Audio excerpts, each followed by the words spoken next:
Hi there, beautiful day to be out here today.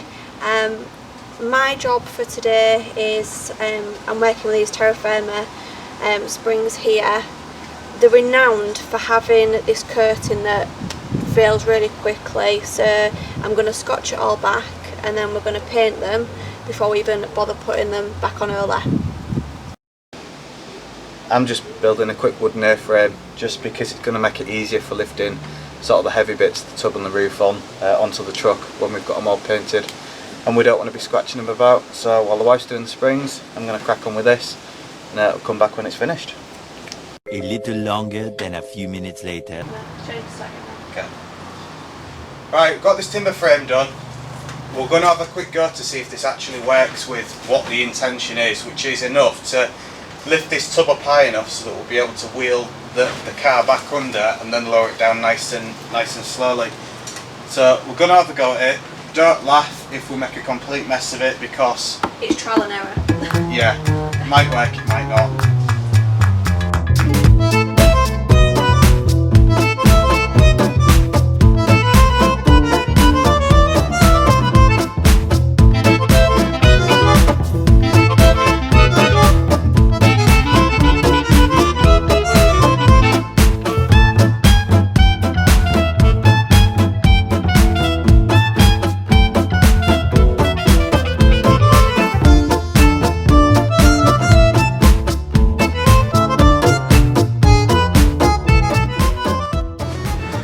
Okay, so the frame's worked in a sense that the tub is high, and I think it's high enough to reverse the truck under. So we're just going to give it a trial run.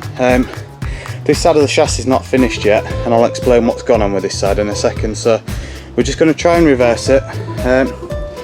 The only thing I'm worried about is just the angle of this stand, as you can see, because that tub, I don't know how much they weigh exactly, but it's not particularly light. So I'm going to quickly try and reverse this under, see if it fits, and then at least we know we can get the height of the tub.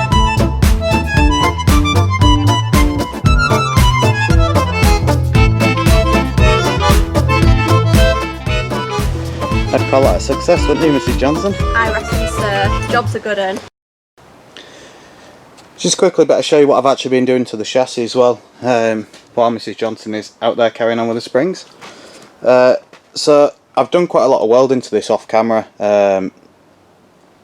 Obviously I had a hospital visit where I've got a lovely piece of metal ingrained in my eye, but other than that I've managed to get quite a bit of welding done. So there was a horrendous bit in the back that had just been filled with filler, so I ground all that out and replaced it properly, and then there was just a small hole which I've filled here, and a lovely big square patch that I've just cleaned up there. So they were the quite simple bits.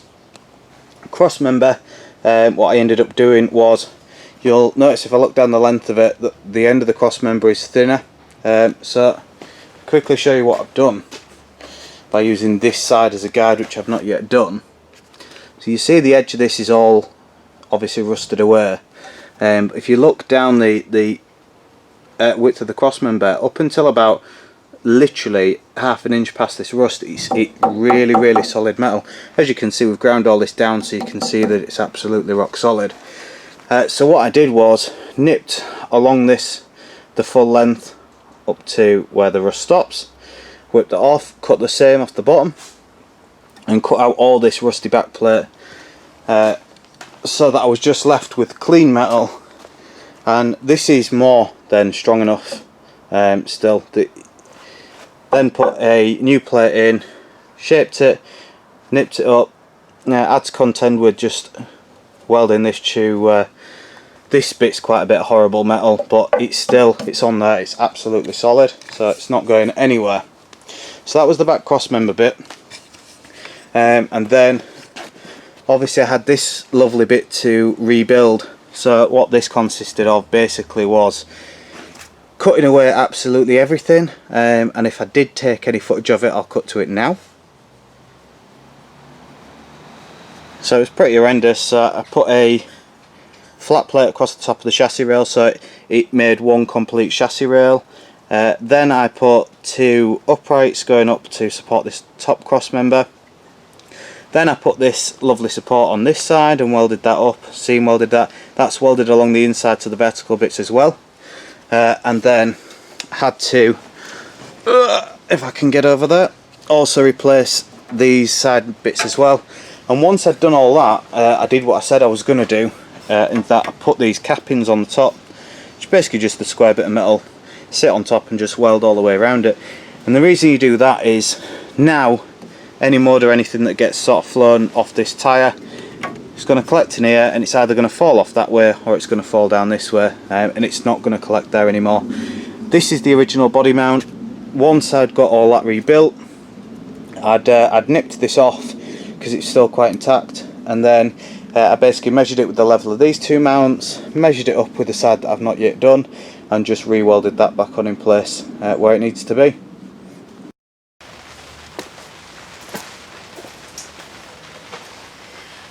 Right, we are about to call it a day because I've got a doctor's appointment. Another really progressive day, really, hasn't it?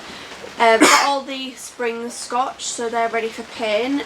As you saw earlier, we managed to find a way to winch the tub up for when it comes to going back onto the chassis. And Callum here has had a day of cutting and welding again, so he is completely replaced. I'll just come and get the camera.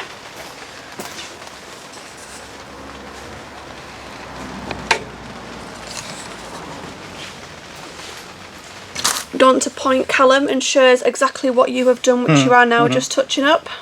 So I've finished up just this part of the cross member. As you can see, it's still leaving pretty warm from welding. That's why the paint's smoking. We've got this new bit in. This now's a nice new solid cross member. Original exhaust mount welded back in place so that the exhaust will be held up nice and solid. And what we've actually done is we've flipped the exhaust mount over, because the way it sits before, again, it's just another place that catches mud, and the way that we've done it now, it should all fall off. Is that alright for you? Perfect.